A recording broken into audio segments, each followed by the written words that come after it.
ever. Glued stuck fingers. The worst thing about this is I can't see my fingernails from here. Oh, Fred. That sounds like my wife, Joy. Kristen told me what she did. I brought you some super glue remover to use.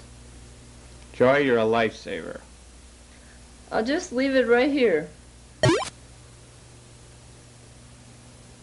Joy.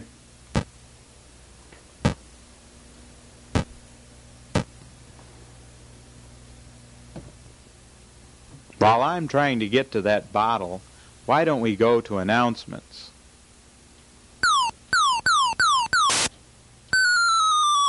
Oh, bummer.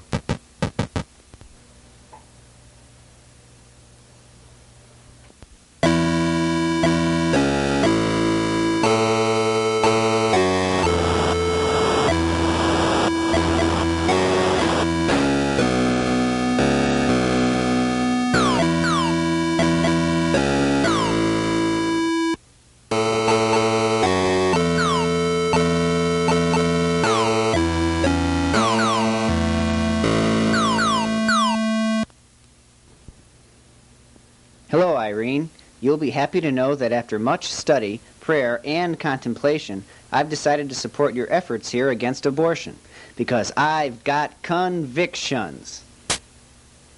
Well, that's great, Joe. Then we can count on you for a big check to support the CPC Unwed Mothers? No, I don't think so. No? No. I don't understand. What kind of conviction doesn't pay money to what it believes in? Cheap ones. You have cheap convictions? Yes, big ones. I see. Well then, maybe you'd like to support our group by picketing abortion clinics. Nope. You won't give money and you won't picket. I don't think you have convictions at all. I do so have convictions. What kind of convictions? Cheap and cowardly ones. You're a disgrace to that Indiana Jones uniform. Will you accept the check?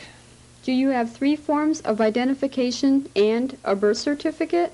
You need a birth certificate to cash a check here? No, not really. We just like to see birth certificates around here.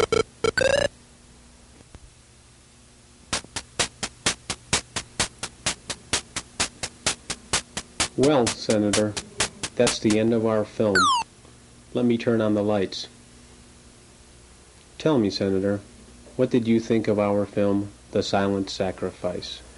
Frankly, Dr. Maffett, I found the film typical of most anti-abortion propaganda.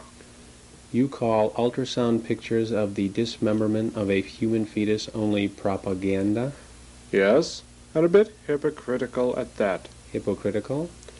Oh yes, you anti-abortionists claim that abortion is murder, yet here you have sacrificed a human fetus on film in order to stop abortion. To be honest, Senator, that wasn't a human fetus we killed. Once the actual abortion started, we cut to another film of surgery on a baby monkey. That wasn't a human fetus you killed? It was a baby monkey?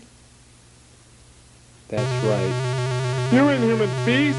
You monster! You should be drawn and quartered! I knew we should have used the Jell-O mold instead.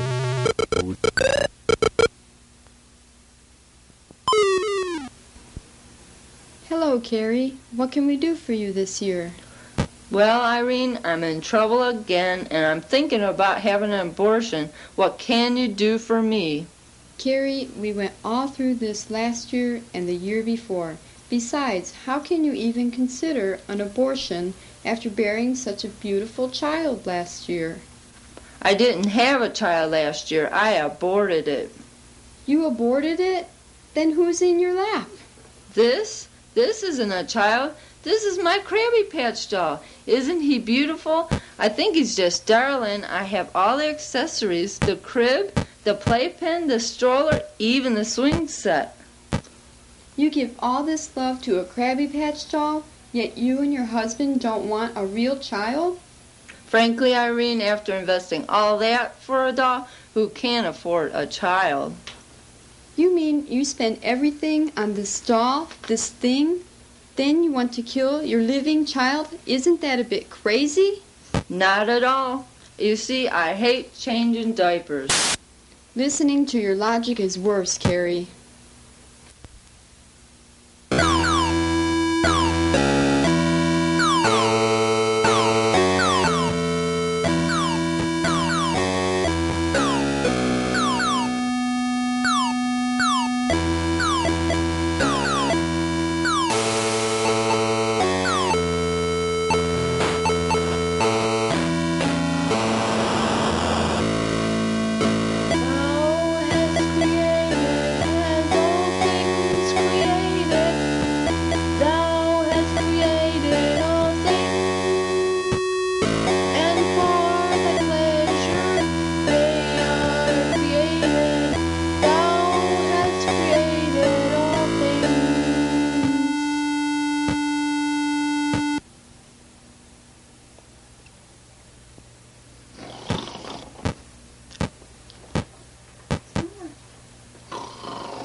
Good evening.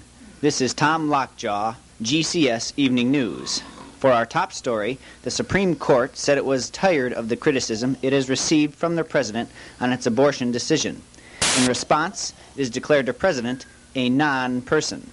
When he heard of the decision, the President announced that as Commander-in-Chief, he considered Supreme Court justices non-persons. Also, he reminded the court that he could enforce his decision. Congress, thinking this a Republican trick, promptly declared all government officials non-persons. It promptly then declared a non-person holiday with pay and benefits. I really think the government is getting too non-personal. You're a sinner. Great. You think it's great that God says you're a sinner? Sure. At least as a sinner, I'm still a person.